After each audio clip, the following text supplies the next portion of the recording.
ஓம் சாந்தி. 9/6/2026 செவ்வாய்க்கிழமை. வாணி தரும் வசந்தம். இனிமையான குழந்தைகளே, தந்தையுடன் பறந்து செல்ல வேண்டுமெனில் முற்றிலும் தூய்மை ஆகுங்கள், முழுமையாக சமர்ப்பணம் ஆகிவிடுங்கள். இந்த உடல் என்னுடையது அல்ல, முற்றிலும் அஷரீரி ஆகுங்கள். அநேக குழந்தைகள் மாயின் புயலை கண்டு பயந்து விடுகிறார்கள். சொல்கின்றார்கள், தந்தையே, புயல் மிகவும் பயமுறுத்துகின்றது, இதனை நிறுத்துங்கள். குழந்தைகளே, இது குத்துச்சண்டை என்று தந்தை கூறுகின்றார். குத்துச்சண்டையில் கூட ஒரே மாதிரியாக சண்டை நடந்து கொண்டே இருக்கும் என்பதில்லை. ஒருவர் 10 அறை கொடுக்கின்றார் என்றால் இன்னொருவர் 5 அறை நிச்சயம் கொடுப்பார். ஆகையால் நீங்கள் பயப்படக்கூடாது. மகாவீரனாக ஆகி வெற்றி அடைய வேண்டும். அப்பொழுதுதான் உயர்ந்த லட்சியத்தை அடைய முடியும். தந்தையினுடையவராக ஆன பிறகு ஆசிரியருடையவர் ஆக வேண்டும்.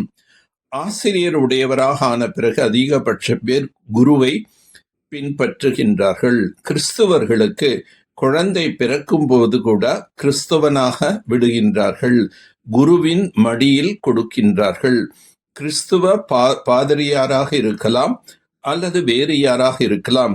கிறிஸ்துவ பாதிரியை இயேசு கிறிஸ்து என்று சொல்ல முடியாது. அவர் பெயரால் தான் கிறிஸ்துவர்கள் ஆகின்றோம் என்று சொல்கின்றார்கள். நம்முடைய உடல், செல்வம், மனம் எதுவெல்லாம் இருக்கின்றதோ அவற்றை தந்தைக்கு அர்ப்பணம் செய்கின்றீர்கள். உயிருடன் இருந்து கொண்டே இறக்கின்றீர்கள். அப்படி என்றால் நம்முடைய ஆத்மா அவருடையதாக ஆகிவிடுகின்றது. இதை புத்தியில் பதிய வைக்க வேண்டும். எதுவெல்லாம் என்னுடைய பொருளோ, என்னுடைய உடல், என்னுடைய செல்வம், சொத்து, உறவு முதலியவைகளை எல்லாவற்றையும் மறந்து விடுகின்றோம். தமோ பிரதானம் ஆகிவிட்ட காரணத்தினால் ஒரு மனிதன் கூட திரும்பி செல்ல முடியவில்லை.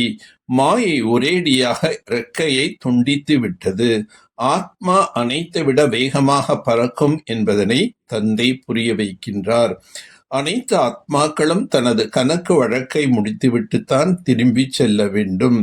இப்பொழுது அனைத்து ஆத்மாக்களும் அழுக்காக உள்ளன, பாவ ஆத்மாக்களாக உள்ளன. குழந்தைகள் சரீர உணர்வில் வந்து அடிக்கடி மறந்து விடுகிறார்கள். தந்தை இவை அனைத்தும் உங்களுடையது என்று எப்பொழுது முழுமையாக அர்ப்பணம் ஆகின்றீர்களோ அப்போதுதான் ஆத்ம அபிமானியாக இருப்பீர்கள். இந்த உடல் கூட என்னுடையது கிடையாது. தந்தை சொல்கின்றார், என்னுடையவன் ஆகிவிட்டு அனைத்திலிருந்தும் பற்றை விட்டு விடுங்கள். தாய் தந்தையின் சுமையை குறைக்க வேண்டும். அவர்களும் சேவை செய்த கடனை திருப்பி செலுத்த வேண்டும். குழந்தைகளாகிய உங்களுக்கு தாய் தந்தை பாலனை செய்யும் கடன் பொறுப்பு தலையில் இருக்கின்றது. ஆரம்பத்தில் யார் வந்தாலும் உடனடியாக சமர்ப்பணம் ஆனார்கள். தன்னிடம் எதையும் வைத்துக் கொள்ளவில்லை. சமர்ப்பணம் யஜ்யத்தில் செய்தார்கள். அந்த செல்வத்தால் தான் குழந்தைகள் நீங்கள் பாரதத்தை தூய்மையாக ஆக்கிக் கொண்டிருக்கின்றீர்கள். பாரதம் மிகப்பெரிய தீர்த்த ஸ்தலமாகும். தந்தையினுடையவர் ஆகிவிட்டீர்கள். ஆனாலும் பிரஜைகளை உருவாக்க வேண்டும், வாரிசுகளை உருவாக்க வேண்டும். தந்தையிடம் அதிக பேர் வருகின்றார்கள், பிறகு கைவிட்டு சென்று விடுகிறார்கள். புத்தியின் தொடர்பு துண்டிக்கப்பட்டால் விளையாட்டு முடிவடைந்துவிடும். சில பேர் தந்தையிடம் வந்து கேட்கின்றார்கள், தந்தையே, எந்த பொயிலும் வராத நிலையை எவ்வாறு உருவாக்குவது? இதற்கு நான் பலமுறை வழி சொல்லியுள்ளேன். என்னை நினைவு செய்யுங்கள். புயல் வரத்தான் செய்யும். குத்துச்சண்டையில் ஒருவரே அடி வாங்கி கொண்டிருப்பதாக பார்த்திருக்கிறீர்களா? நிச்சயம் 2 பக்கத்திலும் உள்ளவர்களும் பலசாலியாக இருப்பார்கள். ஒரு பக்கம் உள்ளவர் 5 அடி கொடுத்தால் எதிரில் உள்ளவர் 10 அடி கொடுப்பார். இது கூட குத்துச்சண்டை மாதிரிதான். தந்தை நினைத்து கொண்டே இருந்தீர்களானால் மாயை ஓடி போய்விடும். மாயாவுடன் குத்துச்சண்டை போட வேண்டிதான் வரும். மாயை ஒரேடியாக மூக்கை பிடித்து விடுகின்றது. இது போர்க்களம் தானே. புத்தியோகம் ஈடுபடுவதில் மாயை மிகவும் தடை செய்கின்றது. மாயாவின் புயலை கண்டு பயப்படக்கூடாது. திரேதாக யுக இறுதியில் 16,108 இளவரசர் இளவரசிகள் இருப்பார்கள். எவ்வளோ யோகத்தில் இருக்கின்றீர்களோ அவ்வளோ சுத்தம் ஆகிக்கொண்டே இருப்பீர்கள். தந்தையே, இவை அனைத்தும் உங்களுடையதான். நான் ட்ரஸ்டி என்று இருக்க வேண்டும். உங்களை கட்டளை இல்லாமல் நான் ஒன்றும் செய்ய மாட்டேன்.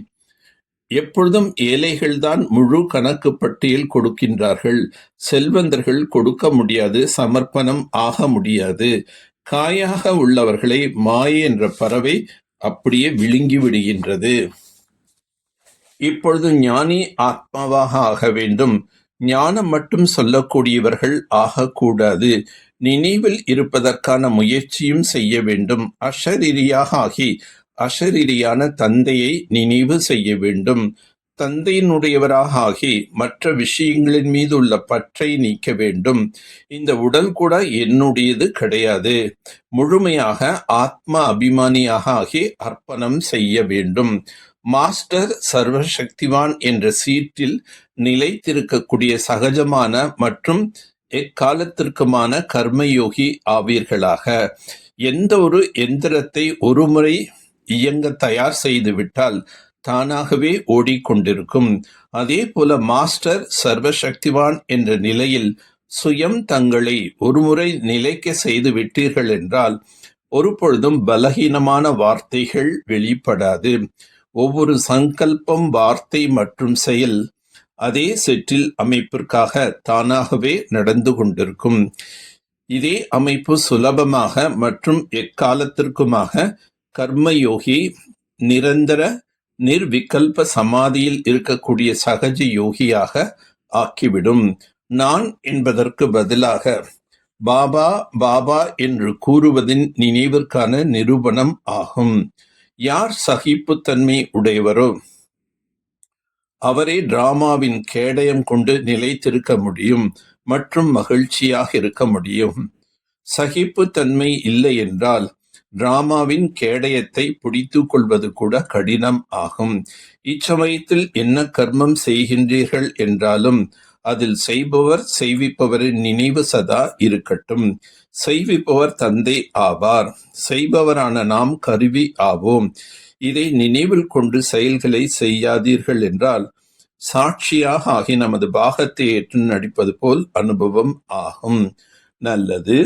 ஓம் சாந்தி. ஓம் சாந்தி. ஓம் சாந்தி.